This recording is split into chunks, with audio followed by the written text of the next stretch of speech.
10वीं के मार्क्स और 11वीं की मोहब्बत जीवन में कभी किसी काम नहीं आती। इश्क नहीं आसान, बस इतना समझ लीजिए, एक आग का दरिया है और डूब के जाना है। बट ये भी समझना है कि अगर हार्मोन्स के ऊपर नीचे होने की उम्र ये है तो भाई साहब करियर बनाने की भी उम्र तो यही है।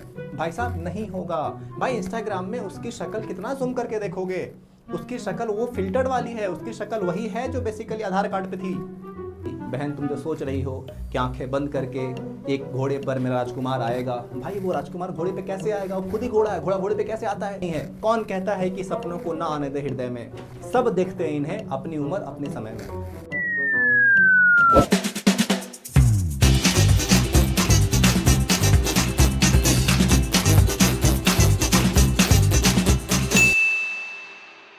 हेलो एवरीवन, स्वागत है आपका मेरे चैनल के इस नए वीडियो में। और अगर मैं छोटी मुंह बड़ी बात कहूं तो ये वीडियो अब तक के आपके ज़िंदगी का सबसे ज़रूरी वीडियो होने वाला है। जी हाँ, बिल्कुल सुना और आपकी ही बात हो रही है।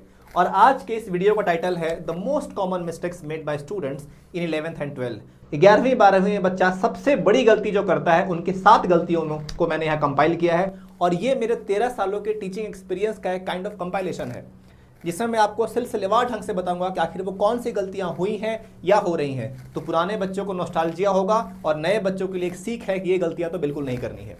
और इसमें सबसे पहली गलती जो है 11th में चिल 12 में ग्रिल। इसका मतलब क्या है? मैक्सिमम बच्चा, ये मतलब मैं बताऊं 90% से ज़्यादा बच्चों को मैंने देखा है पर्टिकुलरली क्लास 11th में गलती करता हुआ। और इसका रीज़न भी क्या है? 10th में आए अच्छे रिजल्ट का नतीजा। आजकल 90+ भाई साहब हर किसी को दहेज में बट रहा है, हर किसी को पूरे मोहल्ले में आया हुआ होता है। तो ये जो 10वीं का रिजल्ट है, और मैं हमेशा कहता हूँ 10वीं के मार्क्स और 11वीं की मोहब्बत जीवन में कभी किसी काम नहीं आती। अब 10वीं में अच्छे आए रिजल्ट का नतीजा ये होता है कि फंडामेंटल खराब होने के बाद भी बच्चे के अच्छे मार्क्स आ जाते हैं, क्योंकि उनके रटने की शक्ति बहुत अच्छी होती है। आपकी बात हो रही है, जी हाँ। तो उसकी वजह से क्या होता है, बच्चा उस 10वीं के रिजल्ट के नशे में रहता है कई सालों तक। उसका नुकसान ये होता है कि वो बच्चा 11वीं के जो फंडामेंटल है उस पर ध्यान नहीं देता।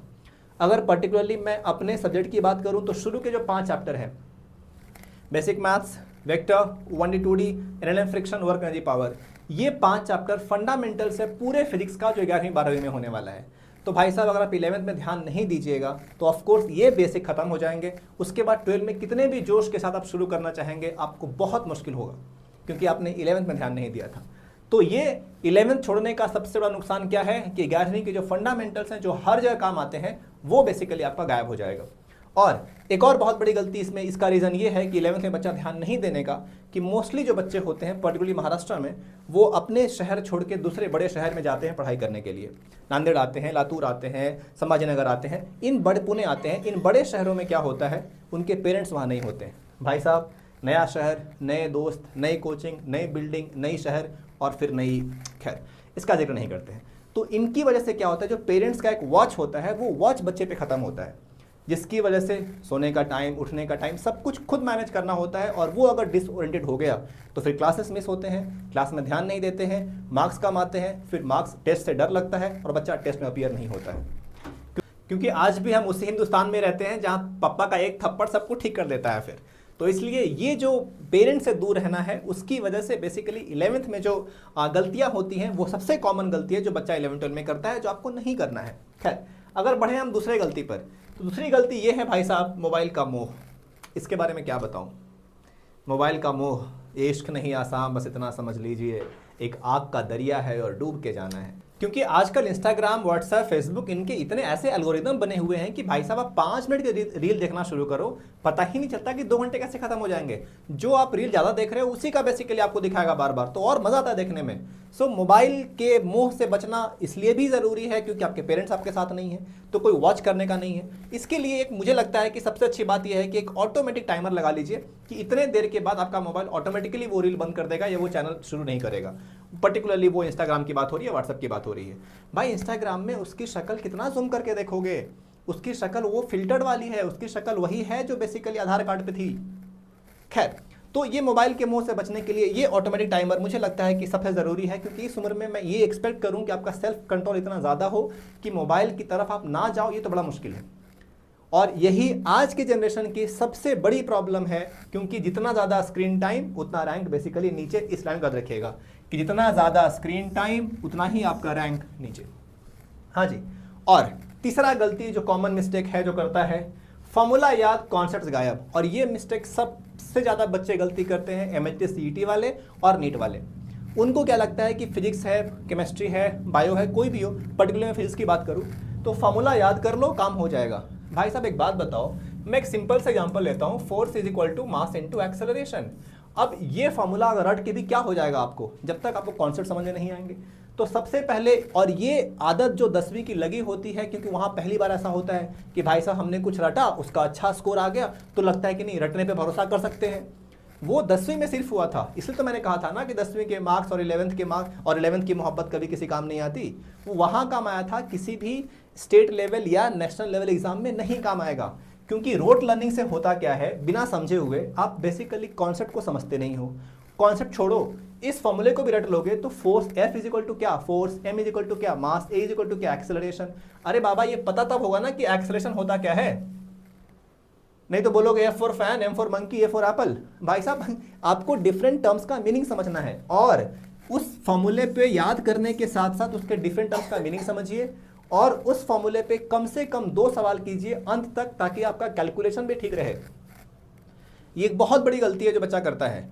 उसे लगता है कि 10वीं में हो गया था, 11वीं 12वीं में भी हो जाएगा। भाई साहब नहीं होगा, रटने से नहीं होता है, ये रोट लर्निंग काम नहीं करता है। ये रोट लर्निंग आखिरी बार से 10वीं में काम किया था, उसके बाद नहीं करेगा। आप चाहे सीईटी वाले हो, चाहे नीट वाले हो, जेईई वाले हो, भाई साहब आपको कॉन्सेप्ट समझना है। अगर फॉर्मूला रट भी रहे हो तो फॉर्मूले के डिफरेंट टर्म्स का मीनिंग पता होना चाहिए, यूनिट पता होना चाहिए, 1-2 क्वेश्चन उस पर कर लो भी लास्ट तक, ताकि आपका कैलकुलेशन ठीक रहे। चलिए, और नेक्स्ट क्या कहूँ इसके बारे में।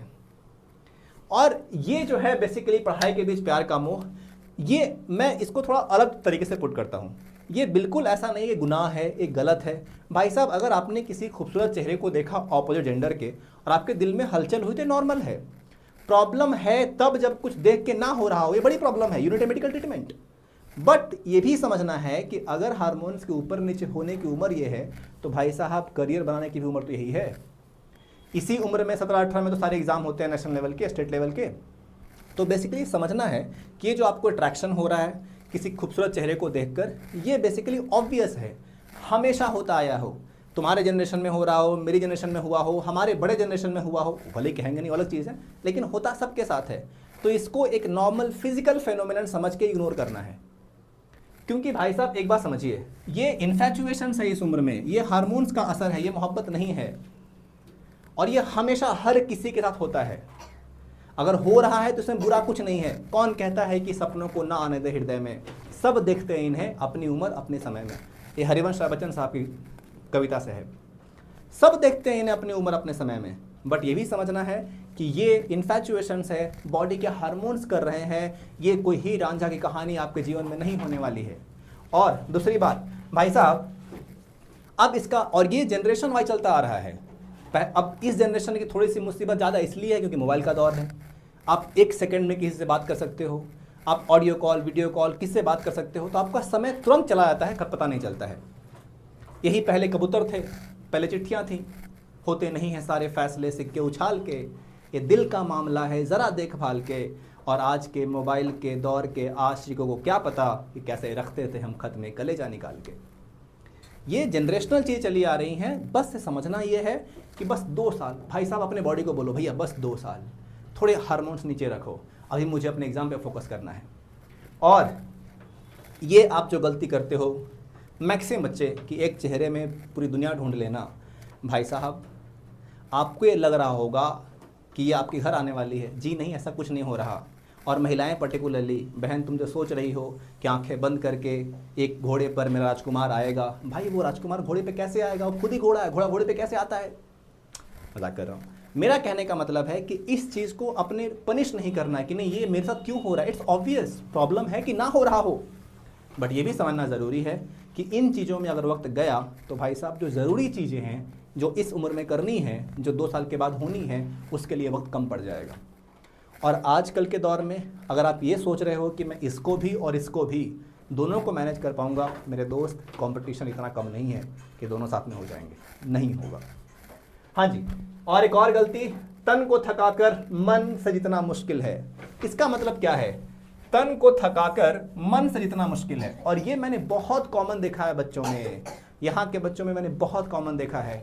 करते क्या है भाई साहब, हेल्थ को इग्नोर करते हैं, सोते कम हैं, खाना बाहर रहते हैं तो जंक फूड तो है ही, में से खाना पसंद नहीं आता, वो 10 रुपए के चिप्स पसंद आते हैं उनको, उसकी वजह से दिन भर टाइम पास कर लिया, रात में गिल्ट फील हुआ तो क्या करेंगे, लेट नाइट स्टडी करेंगे, ये जानते हुए कि सुबह 7 बजे क्लास है उनका, तो नींद गई, खाना खराब था ही, लेट नाइट स्टडी की वजह से नींद गायब हो गई, और सुबह जल्दी जल्दी उठना है भाई, 7 बजे क्लास है, बिना नहाए 6:45 बजे निकलना है क्लास के लिए, उसकी वजह से क्या हुआ भाई साहब, ब्रेकफास्ट भी गया।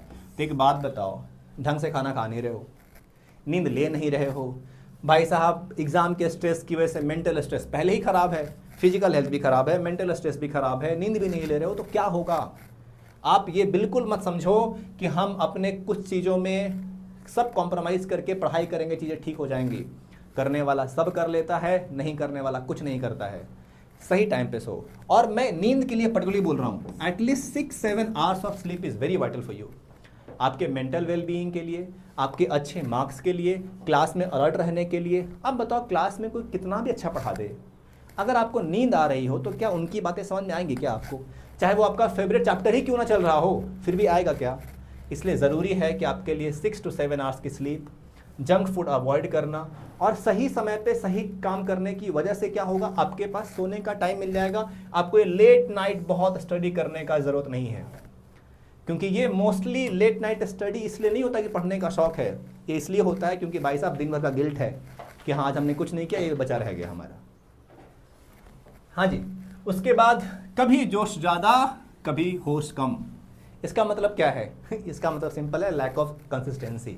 अब ये लैक ऑफ कंसिस्टेंसी क्या है, पापा ने आज सुना दिया फ़ोन पर बहुत गंदा कि तेरे मार्क्स नहीं आ रहे हैं तो सब कुछ छोड़ के वापस आ जा, चल खेती कर। बच्चे को बहुत बुरा लगा, बच्चा बोला नहीं नहीं नहीं, जो हो गया सो हो गया, अब नहीं होगा, आज से तेरा भाई 12 घंटे पढ़ेगा। उसने पढ़ा भी 1 दिन, 2 दिन, तीसरे दिन सब गायब। तो भाई साहब 1 घंटा 12 घंटा पढ़ के पूरे हफ्ते में कुछ ना पढ़ना, उससे अच्छा है कि हर दिन कम से कम 4-5 घंटे ही पढ़ लो।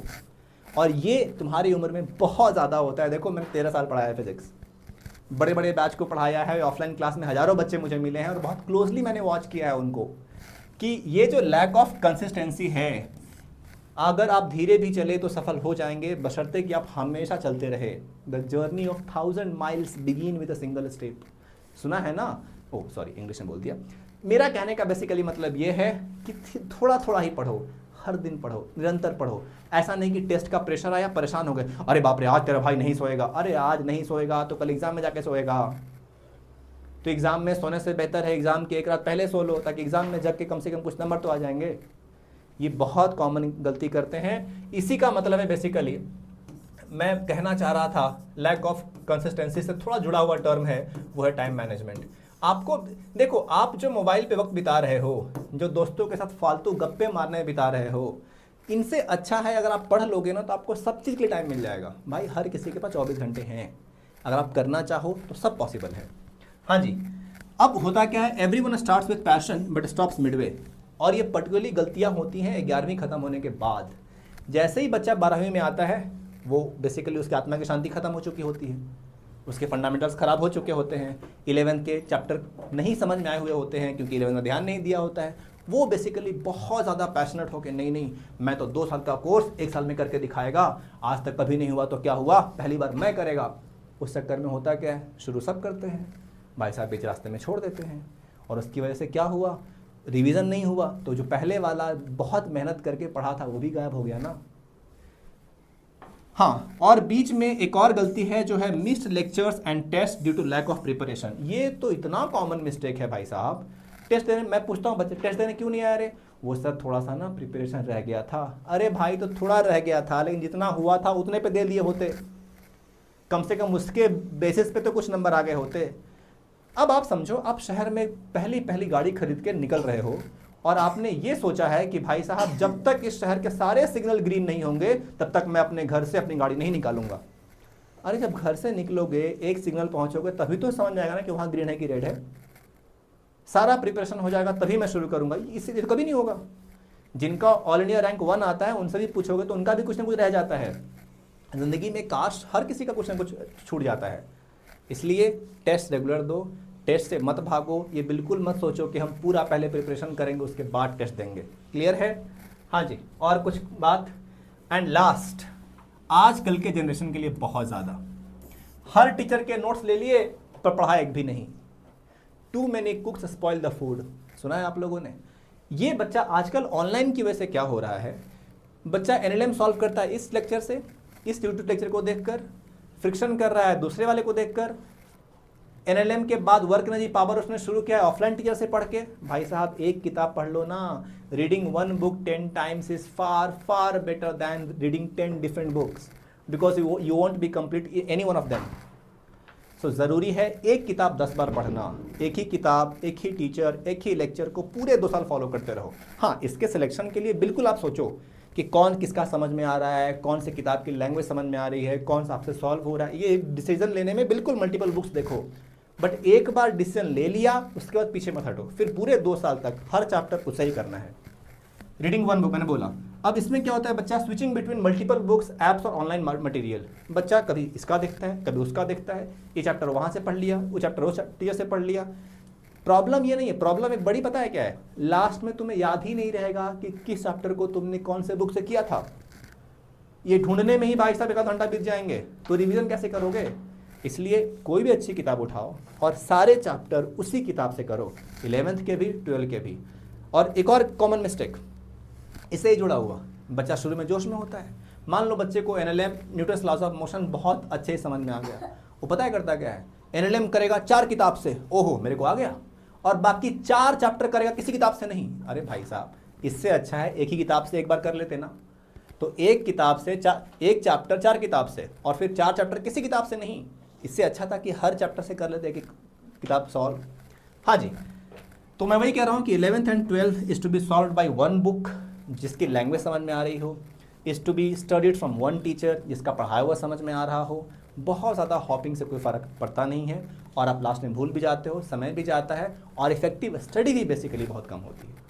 आई बात समझ में? तो मुझे लगता है कि ये बेसिकली कॉमन 7 मिस्टेक्स हैं जो बच्चा 11-12 में बहुत करता है मेरे एक्सपीरियंस के आधार पे। और ये लेक्चर पर्टिकुलरली उनके लिए बहुत ज़रूरी है जो बच्चा अभी 11वीं में है, ताकि वो समझ में आए कि 12वीं में सब नहीं करना है। और जो बच्चा 12वीं में है, अब तो आपको नॉस्टैल्जिया फील ही हो रहा होगा, कुछ महीने बेसिकली बचे हुए हैं, तो कम से कम आगे आने वाले 4-5 महीनों के लिए ये गलतियाँ आप ना करें।